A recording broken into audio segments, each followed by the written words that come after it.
Ever watch a show that first aired 10 years ago and then ended a few years ago and you still want to talk about it? Yeah, it's like that.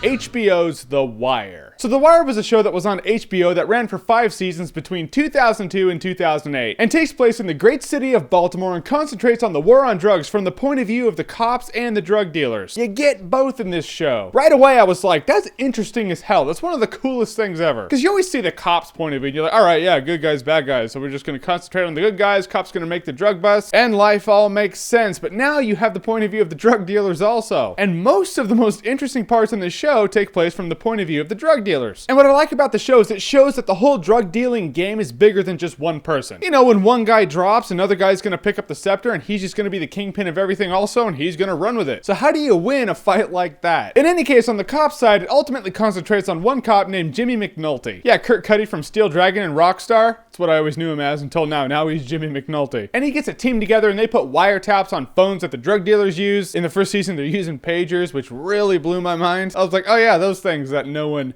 remembers anymore. But I'm telling you, this is some in-your-face cops versus street dealers kind of shit here. I don't think I've seen a show this real. This is some of the smartest writing I've ever seen. It's one of those shows, you know, I watch a lot of TV. I watch a lot of shows. After watching The Wire, the same thing happens after you watch Breaking Bad. Shows that you watch that you used to think were just the smartest shows ever and now like less engaging. They seem less smart. Darn good shows that always raise the bar, like The Wire. And every season in The Wire deals with a thing, you know, a thing that's kind of like, do the ends justify the means moral dilemma? And I'll be damned if 9 out of 10 times I'm not like, yeah, total, I would support that. Is it legal? Nope, but it works. Shows that get you to think outside the box, man. That's the kind of stuff that grips me. One thing that I found interesting in the show is just the intro. The intro song is always the same song, but it's sung differently in every season. I actually found that really cool. I was like, oh yeah, totally different vibe when you're going into the show. That's cool. The only season that's really out of place in comparison to every other season is season 2. After season 1, you're now accustomed to how things work and whatnot, you know, street corners and drug dealers, and you know the faces, you know the game. Season 2 takes place on a completely different aspect of everything. I suppose it's relevant because it does tie into stuff, but it's just a totally different vibe. Then season 3, 4, and 5 go back to, you know, what you liked about season 1. And actually, it's one of those things where certain characters leave the show and you're like, the show's not going to be good anymore. That was like one of the coolest characters, but the show is still great. So they're like, well, props to you writers and people who work these things out that are smarter than me. But I'm telling you, season 4, Snoop and Chris,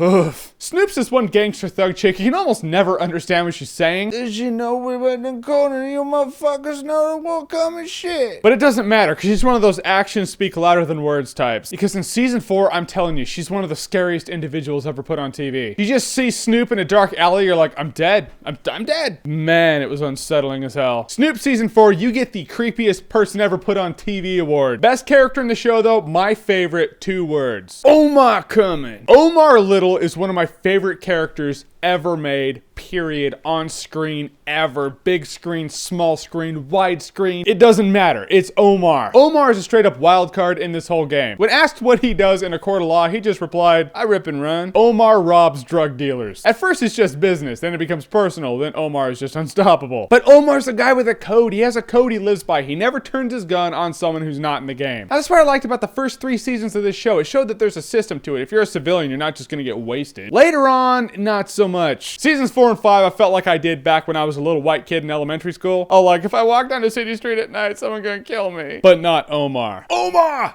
He coming, yo! He gets to the point Omar's just walking down the street and you just hear people like, Omar coming! Omar coming! One of the coolest characters ever, I'm telling you. There are 2 kinds of people in the world. People who profess that The Wire is one of the best shows ever made, and people who profess that The Wire is absolutely the best show ever made. This is the in-your-face, realistic cops versus drug dealers show that you might have been waiting for. However, I will say, if you don't like cop shows, you might not like The Wire. The Wire is the definitive cop show. It's kind of like, alright, what's the definitive fantasy show on TV? Oh, it's Game of Thrones. Alright, what's the definitive cop show ever put on TV? Oh, it's The Wire. I kind of feel like I never want to watch another cop show on TV because it's not The Wire. The only weird thing about the show is that it's not in high def. It's in 4:3 aspect ratio. That's, you know, the aspect ratio that's like this. It's not widescreen. And it's in standard def. I mean, as the first season goes on, you get completely used to it. And then you kind of appreciate, you know, the grittiness and simplicity of it all. The absurdly unconscionable thing is that The Wire was never really nominated for anything. It was nominated for a few awards that I've never heard of. But in terms of Golden Globes, Emmys, nothing. It was nominated for like 2 Emmys, one for best writing in this episode and one for best writing in that episode, but no one was up for best actor. The show wasn't up for best drama. Freaks me out. Now when I see nominations, I'm like, oh, okay, that's up, but The Wire wasn't. That's bullshit. Usually when I'm done with shows, I'm like, oh, okay, it's done, it's over. It's sad that it's over, but I move on. The Wire, I want to watch it right now again, straight through, at this very moment. So that's something, I'm telling you. It's a great drama. Watch it. However, in the show, there is a character that gets totally what I call Boba Fetted. That person's alive, now the person's dead. Deserved a better going off than that, but it just kind of happened. Which the show lets you accept that as realism. You're like, yeah, the show's established that it's really realistic, and that's how it would happen. It could just happen like that. So it doesn't make you as mad as you think it would, but you still don't like it. So have you seen The Wire? And if not, or even if so, what's your favorite show on TV? Comment below, let me know. And as always, if you like what you've seen here and you want to see more, click right here to see more. Omar! He coming!